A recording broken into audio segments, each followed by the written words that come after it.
Bonjour mes amis, j'espère que vous avez passé une bonne semaine et que vous avez hâte de profiter d'un autre sabbat béni. Vous vous souvenez peut-être, il y a quelques semaines, lors de notre temps passé ensemble, nous avons vu l'histoire étonnante d'Abraham, l'homme de Maasai de Tanzanie, qui a décidé de rendre la dîme en donnant 1/10 de tout son bétail, et Dieu l'a béni d'une manière étonnante, faisant en sorte que son bétail et ses moutons se multiplient considérablement. Quel témoignage puissant de la façon dont Dieu accomplit sa promesse de déverser les bénédictions des fenêtres du ciel lorsque nous lui sommes fidèles. La dîme et le don des offrandes sont des pratiques anciennes établies par Dieu lui-même. Ils sont censés être une bénédiction incroyable pour nous, car ils relient nos cœurs au cœur de Dieu. Dans Matthieu 6, versets 19 et 20, Jésus lui-même nous dit « Ne vous amassez pas des trésors sur la terre, où les mythes et la rouille détruisent, où les voleurs percent les murs pour voler. Mais amassez-vous des trésors dans le ciel, où les mythes et la rouille ne détruisent pas, où les voleurs ne peuvent pas percer les murs ni voler. » Comme il est merveilleux de penser qu'aujourd'hui, par le retour de la dîme et des offrandes, nos cœurs peuvent être au ciel. Dieu aime les donateurs joyeux et désire unir nos cœurs aux siens.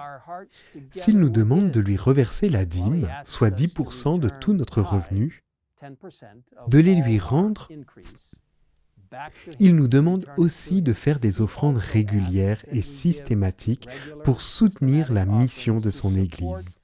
C'est différent des offrandes volontaires qui sont données que de temps en temps lorsque l'on est interpellé par le don. Selon la Bible, nous devons donner ce que nous recevons. Dans Proverbe 3, verset 9, nous lisons « Honore l'Éternel avec tes biens, avec les premiers de tous tes produits. »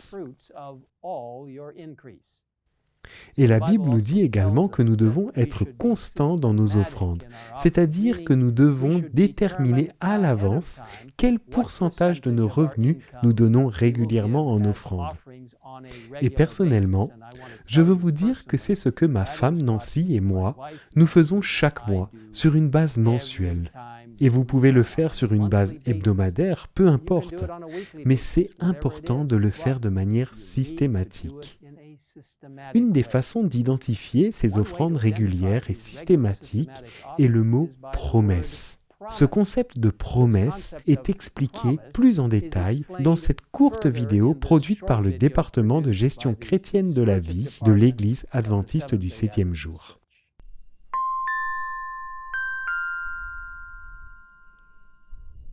Salut. Hey Jackie. Salut ma belle, quoi de neuf? Rien de spécial, comment vas-tu? Bien. Alors qu'as-tu pensé du sermon de ce matin? Eh bien, c'est de ça dont je voulais te parler. Ah ok, dis-moi. Que voulait dire le pasteur quand il parlait de promesses et d'engagés?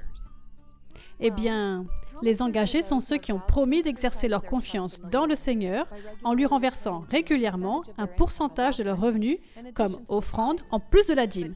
Mais la dîme n'est-elle pas suffisante? Pas vraiment. Selon Malachie 3, versets 8 à 10, les deux sont exigés par Dieu. Et l'absence de l'un ou de l'autre représente une malhonnêteté à son égard. D'accord. Mais en quoi sont-elles différentes? Eh bien, la dîme a un pourcentage spécifique fixé par Dieu. 10%. En revanche, il laisse à chacun d'entre nous individuellement le soin de décider du pourcentage à donner en guise de promesse. Ah, je vois. Une autre différence est que si la dîme doit être utilisée exclusivement pour soutenir les ministères autorisés, les offrandes doivent couvrir un éventail plus large d'autres besoins importants pour la diffusion de l'Évangile dans le monde. C'est clair. Mais pourquoi cette question? Es-tu un peu intrigué? Eh bien, non. C'est juste que parfois, j'ai l'impression que Dieu m'appelle à faire un pas dans la foi pour devenir une engagée. Et je pense que cela m'aidera à être plus cohérente en donnant des offrandes aussi régulièrement que les bénédictions de Dieu le sont, et non pas selon mon cœur ou selon mes goûts, mes projets ou mes appels spéciaux, mais chaque fois qu'il me bénit. Je pense que tu es sur la bonne voie. Bon, je dois y aller maintenant, mais merci pour l'explication. Pas de problème, ma chère. Quand tu veux. OK, ciao, bye. Devenir une personne qui fait des promesses de dons, c'est honorer l'Éternel avec tes biens et avec les premiers de tous tes produits. Alors tes greniers seront abondamment remplis et tes cuves déborderont de vin nouveau. En suivant la parole de Dieu, laissez cette promesse s'accomplir dans votre vie.